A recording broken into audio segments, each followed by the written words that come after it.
It's not an easy road to move, but it's definitely worth doing. Yes? So typically, how far up do you have to go in the food chain before people know about the fraud and they know they're perpetrating fraud, specifically with LDS? I get asked that all the time, not about LDS, but other cults, and I don't have the answer. I can tell you that as a good Moonie, I was aware of contradictions, of hypocrisies, of, me telling people Moon was married once when I knew he was married twice. But I didn't have the luxury of being able to think. Because the moment I would think, it was Satan, and I did thought stopping. So, so I was definitely perpetrating. I was breaking up families. I was having people drop out of school. I was defrauding the public. We were raising money on the street with selling flowers and whatever. I don't know the answer in particular groups with particular people, but putting people in accountable situations, like I think Ken was quoting interview with Newsweek or Time or something. Well, those types of situations are golden, with cult leaders and such, because they have to answer. And what's even better is getting them on a stand in a legal suit. Oh, They yeah. have to swear and tell the truth, or where they can be put in jail if they lie. That's really interesting. Next question? Yes, she has the phone. Hi. Did you go through the endowment? The fake one? No, I was too tired last night, but I promise I have a link on it on my webpage on the Mormons to Richard's things. I promise I will watch it. Okay, my question is, in the hypnotic mind control that they use, do they use music, especially non-melodic music, low lighting, and monotony to put people into? Monotony, rhythms, dark lights, soothing. Nice voice. Stephen, when I am not a person who goes to sleep anywhere where I'm not supposed to go to sleep. I never, ever do that. Right. When I go to the temple, I sit there. You mean when When you I have? did, yeah. That, by the way, Lights. can I interrupt you just for a second? It's a very important pattern here. And that is for ex-members, you need to really be aware of their language and put the past in the past, and the now in the now, and the future in the future.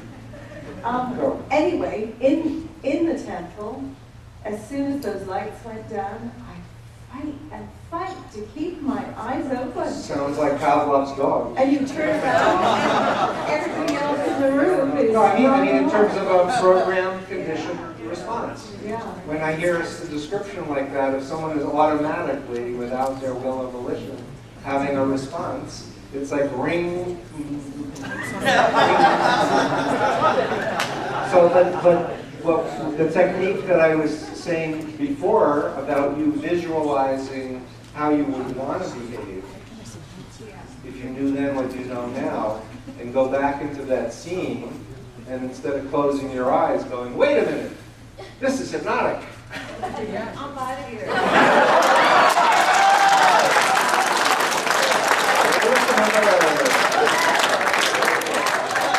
Do it. I'm serious.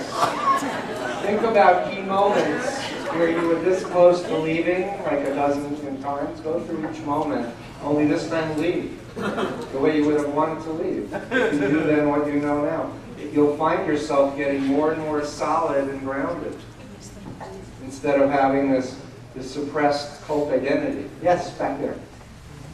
The way I see it, virtually all religions have cultish aspects, some of them pretty strongly. So I was wondering if you consider Catholicism or even Judaism to also be cults, and where do you draw the line? Thank you. Very good question. So I don't have a PowerPoint on it, but if you imagine, I'm not doing a hypnotic suggestion. If you imagine a line, where the arrow is going there to destructive and the arrow going here to constructive or benign. I use the bite model on a case-by-case basis to evaluate, if a particular group is using deception. They don't tell people up front who they are, what they believe, and what they want from them.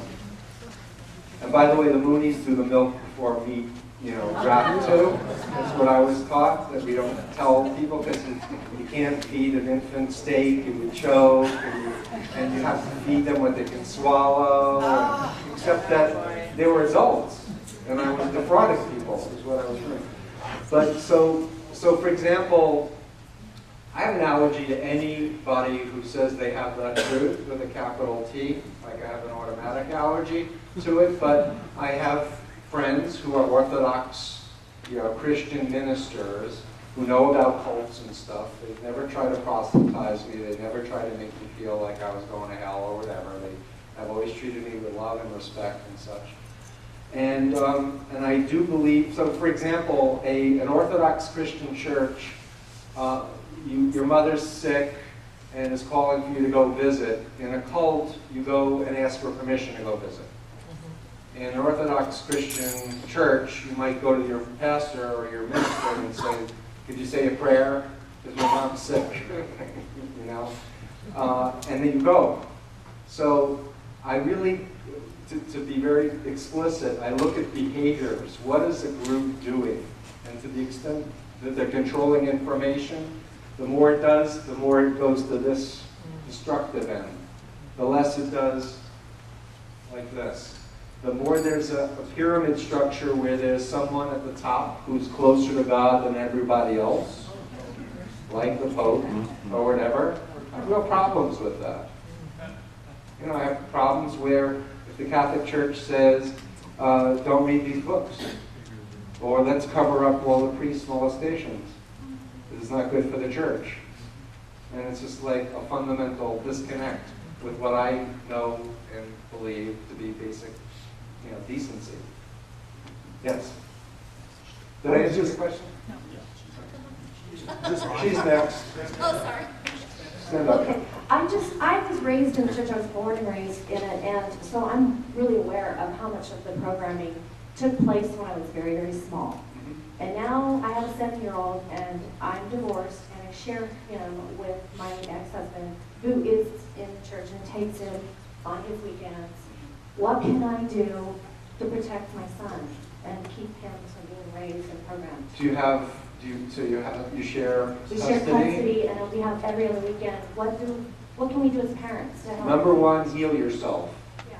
Be real, be authentic. Number two, kids are sharp. Yes. A lot of kids see through the BS faster than a lot of adults do and stuff. Excuse me. And so, how old is your child? 7. So we put up a few videos on XenuTV.com. Have you heard of XenuTV.com? XENUTV.com. By the way, do all of you know that Tom Cruise is in a cult? Yeah. You get that? You know what they believe? They believe about Xenu, the galactic dictator, 75 million years ago, who came to the planet Tigiak and put all the beings in volcanoes and detonated a hydrogen bomb, and all these dead beings are now on our bodies, and we need Scientology to get rid of these body things.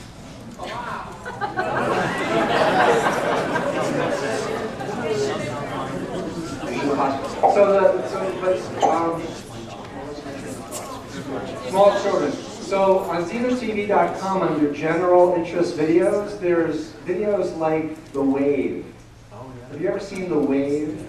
It's about a high school experiment in the 60s where the students were not understanding how people could turn in their family and friends in the Holocaust to the Germans. And so the teacher starts a club called The Wave, and they have a salute and everything. It's 1 hour, and it's a really good educational framework to start a discussion for how people can, be influenced by conformity, by group process, by authority figures, etc. And so, and plus, there's a lot of newsy kinds of snippets that come through that you can discuss about other groups, like Tony Alamo got arrested, thank God.